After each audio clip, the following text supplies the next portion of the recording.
আওয়ামী লীগ হিন্দুদের মন্দির ভাঙে, মন্দিরে কোরআন শরীফ রাখে, গোলমাল লাগায় এই আশায় যে মানুষ মনে করবে বোধহয় জামাত বিএনপিরা এটা করতেছে, কিন্তু আসলে ভারত কোনো সাহায্য করে না।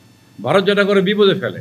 আজকে আমরা বিপদে পড়ছি, কারণ তারা মিথ্যা প্রপাগান্ডা করে এই মুসলমানদের কাছে আমাদের সম্বন্ধে একটা ভ্রান্ত ধারণা তৈরি করছে, এবং আমাদের স্বাভাবিকভাবেই বলে যে এরা হইলো, এদের জন্য এত কথা ইন্ডিয়া বলে কেন, এদের জন্য এত কথা বলে কেন, এদের তো আমরা কিছু করি নাই, কিন্তু আমাদের বিরুদ্ধে অত্যাচার এই প্রপাগান্ডা কেন করছে, এটা আলটিমেটলি আমাদের বিরুদ্ধেও যায়। এই জন্য আমরা কনসার্ন।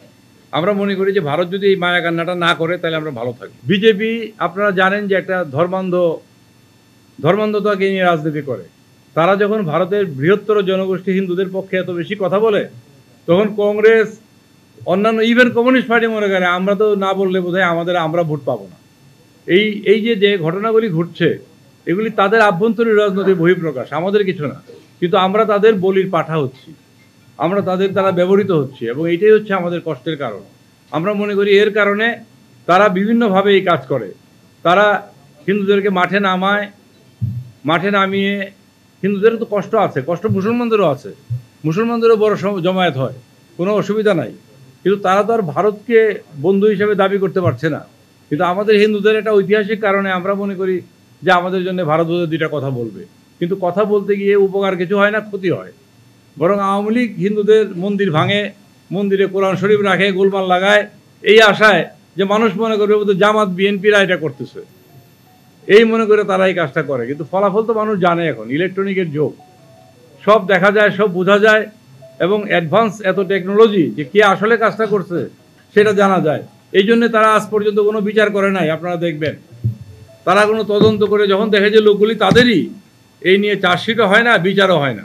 এই যে 15 বছরে এত বৌদ্ধ মন্দির ভাঙলো, খ্রিস্টানদের গির্জায় আক্রমণ করা হইলো, মন্দিরগুলিতে আক্রমণ করা হইলো, আওয়ামী লীগ 15 বছর তো একতরফা ক্ষমতায় ছিল জোর করে, তারা তো কোনো বিচার করলো না। এবং আওয়ামী লীগ প্রচার করে যে ভারত যতদিন আমাদের সাথে আছে আমাদের কেউ নামাইতে পারবে না। তো এইবার কি হলো, এইবার নামলো কিভাবে বলেন? তারা বুঝতেও পারে না যে কিভাবে নামলো। আমাদেরকে ব্যবহারই করা হচ্ছে।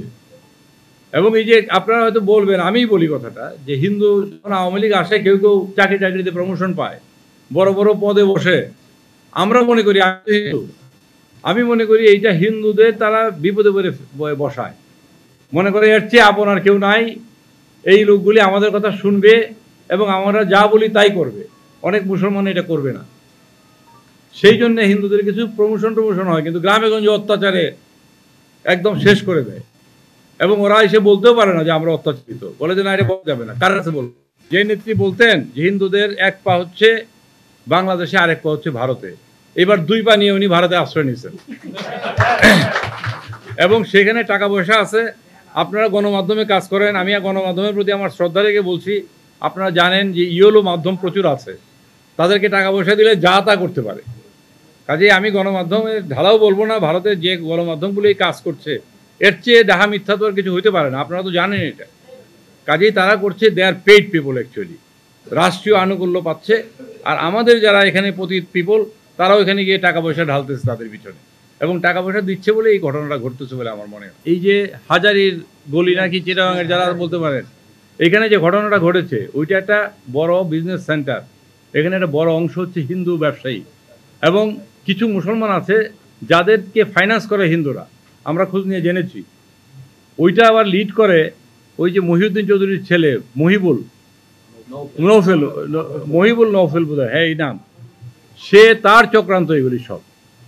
এবং আমরা এটাও শুনি গুজব কিনা জানি না, আপনারা চেক করে দেখতে পারেন, যে নৌফেল নাকি ইসকনের মেম্বার, বলে এটা আমি ইসকনের মেম্বার, কোথায় জানি বলছে, নিজেই বলছে ইসকনের মেম্বার।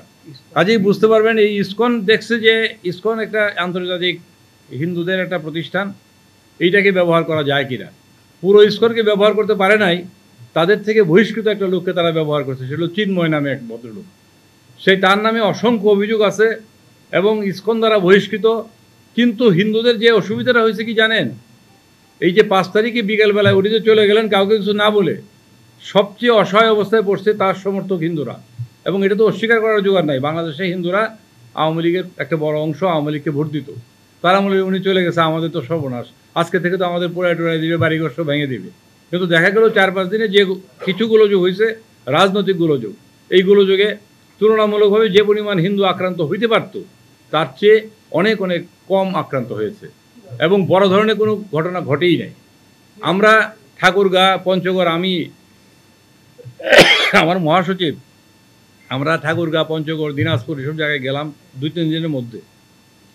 ওরা প্রচার করলো যে সব মন্দির ঘুরায় ফেলছে ভাইয়া। আমরা গিয়ে দেখলাম সব মন্দির ঠিক আছে এবং তারা বলছে যে আমাদের কোনো অসুবিধা হয় নাই। একটা রব উঠছিল যে বোধহয় আমাদের উপর আক্রমণ হইতে পারে, আমরা ভীত ছিলাম।